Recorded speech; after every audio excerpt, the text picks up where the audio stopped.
Good morning, I'm in Baldridge, and this is your Maine Minute. Near the scene of what we're told is a criminal investigation and a working fire, Dennis DeShane has been in prison for 35 years since a jury found him guilty of murdering 12-year-old Sarah Cherry from Bowdoin. On Friday, 2 people are dead after a person who has not yet been identified walked into the state's only psychiatric hospital and shot one individual in the front lobby. Every Sunday, a dozen women, or even more, meet right here at Longfellow Square. The goal of the group is to make new friends, but it all starts with that very first step. Today, when high tide came in around 9:30, it flooded the streets here. My photographer and I even had trouble just driving around the area because of all the roadblocks. If you can't tell, I'm here right now at the Oxford 250 racetrack. This house today caught fire around 4:30 this afternoon.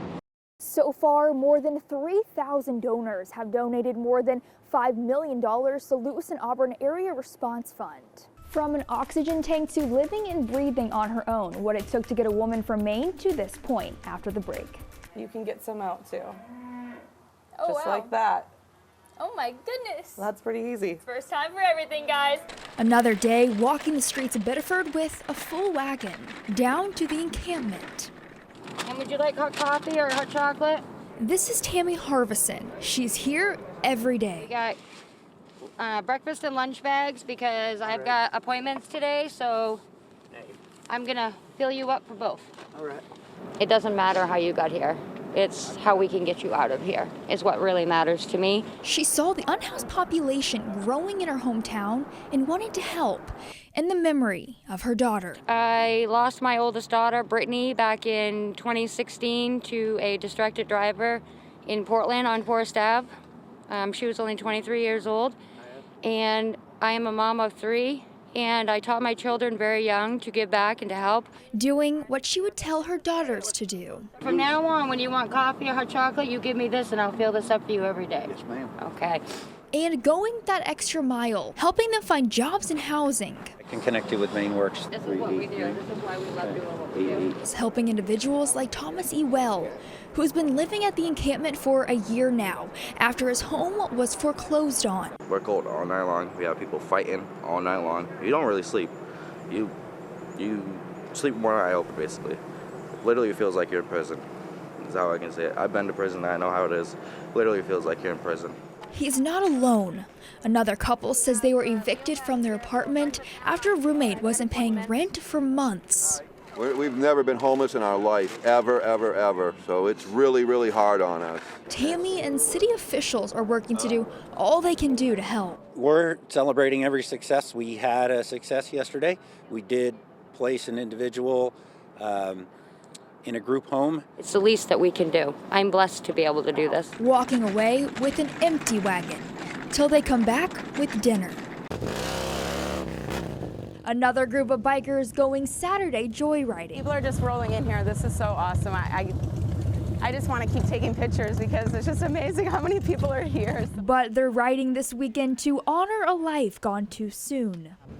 There is no doubt in my mind that if he knew what kind of an impact his suicide was going to have, that he wouldn't have done it. Angela Stevens, Trent's mother, tells us about the day her family's world turned upside down.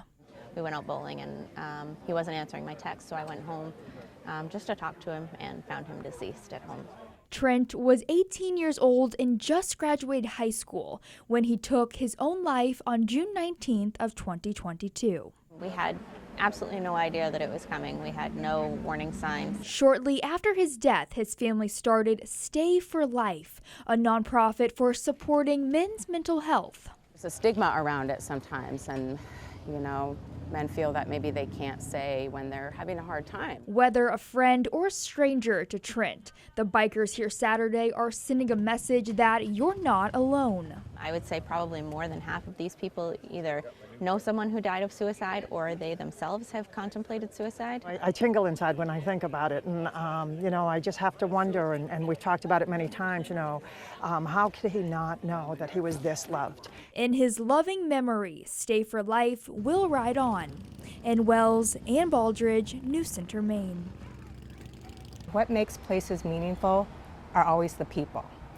So I decided, well, wouldn't it be interesting to go to every state and share a meal with someone I didn't know in every state? Sherry Leeds' home is in Seattle, but she hasn't been there much this year. That's because in January, she started her 50 States project, a way to celebrate 5 years being free of breast cancer. You know, when things like that happen, I always try to think, okay, what is this supposed to teach me? What am I supposed to do with this? And part of this is living purposefully. Living purposefully these last 9 months, traveling across the country. Good morning. It's a great day, Colorado. Meeting up with total strangers who have since become good friends.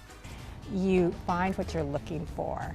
And going to these different places with that idea that I'm going to find friendship, I'm finding that. Leeds' project of planting seeds of friendship in every state has made national news. 50 States Project. Talk about why you wanted to take this on.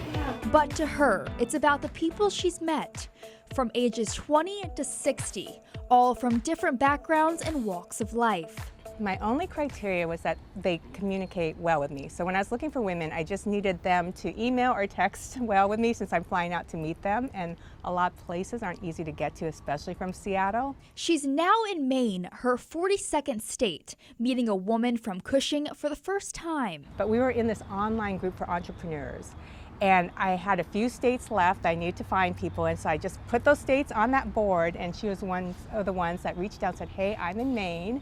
Leeds says there's something special about sharing a meal with someone. And I usually ask them, because it's their place, where would you like to meet? And I said I could do anything from a coffee shop to a fancy place to a dive bar. It doesn't matter to me. Please pick a place.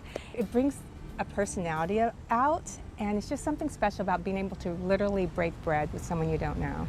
While it may be uncomfortable to ask someone you don't know to have dinner with you, Sherry says it gets easier with time and is a skill we should all learn. In Portland and Baldridge, News Center, Maine.